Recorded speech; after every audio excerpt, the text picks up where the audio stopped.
Chapter 6 Dangerous Visitor. As days passed, Tom began to believe the talk of riders might have been rumor inflated by ale. One grey afternoon, he overheard something that turned his blood cold once more. He had been hauling water buckets from the well when he noticed Rylan, face stern, standing near the stable gate with a stranger. The man wore dark travelling clothes of fine cut. Covering his chest was an ornate breastplate with a stag sigil. A travelling cloak draped his shoulders. His posture was straight, his bearing military. Tom recognized the man instantly, Pete's fancy knight. The sigil on his breastplate, the same as on the ring he buried behind the stable. Tom slowed, ducking behind the wagon as he set down the buckets. "You were first upon the scene?" the stranger was asking. Rylan nodded.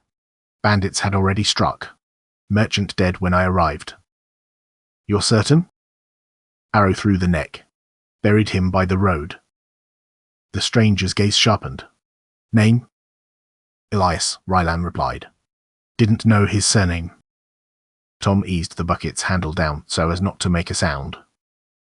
"What goods did he carry?" the man continued. "Cloth, spices, other trade goods." "And nothing else?" Rylan's voice remained even. "Nothing I saw." The stranger stepped closer, lowering his voice slightly. Tom strained to hear. "There is concern," the man said carefully, "that the merchant may have been in possession of a certain item. A gold ring." Tom's breathing stopped. Rylan did not react. "A ring?" "Yes.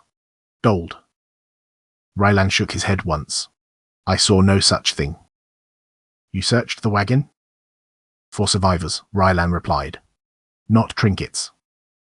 The stranger studied him a moment, as if weighing the truth of that. "What survivors?" he asked.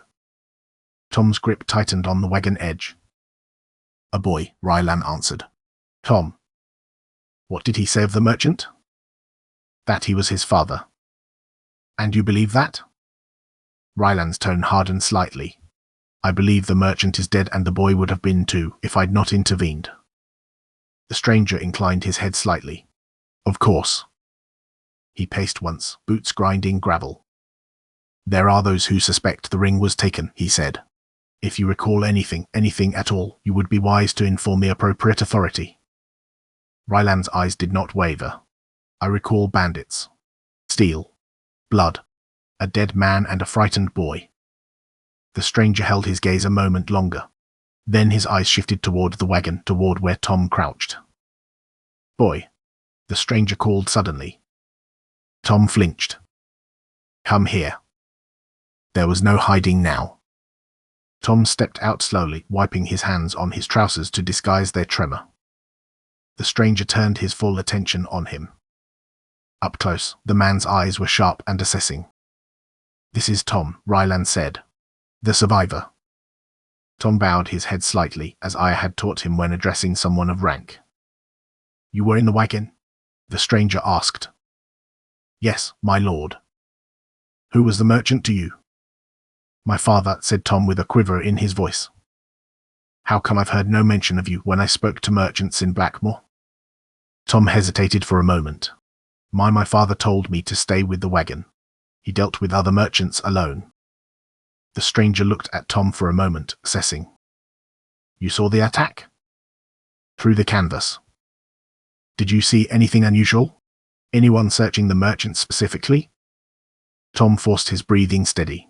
They took his purse. Broke open crates. I stayed hidden." "Did the merchant wear a ring?" the man pressed. Tom shook his head, keeping his eyes lowered. "I don't remember." "Think carefully." "I was scared," Tom whispered. "I didn't look at his hands." The stranger watched him a long moment. Tom kept his head down and breathing even. The stranger would find nothing. The ring was no longer on him. It lay in dirt behind the stable. He clung to that thought. He was a child under attack. He remembers fear, not jewelry. Rylan's voice cut in, calm but firm. "A hidden son, a dead merchant, and a missing ring. There is something you are not telling me here." The stranger stood silent, staring at Tom. Finally he straightened. "If you recall anything," he said to Tom, "you will report it to me." Tom nodded. The man turned back to Rylan. We will remain in Greyhaven a few days. We? Rylan asked. My men. The stranger inclined his head and departed, boots striking the ground with unhurried precision. We will speak again, said the stranger over his shoulder. Tom clenched his fists to mask his shaking. A memory of the stranger dragging Pete up the stairs replayed in his mind. Rylan watched the stranger go without expression, then he looked at Tom. You heard? Rylan asked quietly. Tom nodded. You know anything about a gold ring? Rylan asked. Tom's pulse thudded. He met Rylan's gaze. No. The word tasted like iron. Rylan studied him carefully, longer than was comfortable. Good, he said. I don't either. Let's keep it that way. Tom exhaled slowly. Rylan turned and walked back toward the stable. Tom stood a moment longer considering his lie and its consequences.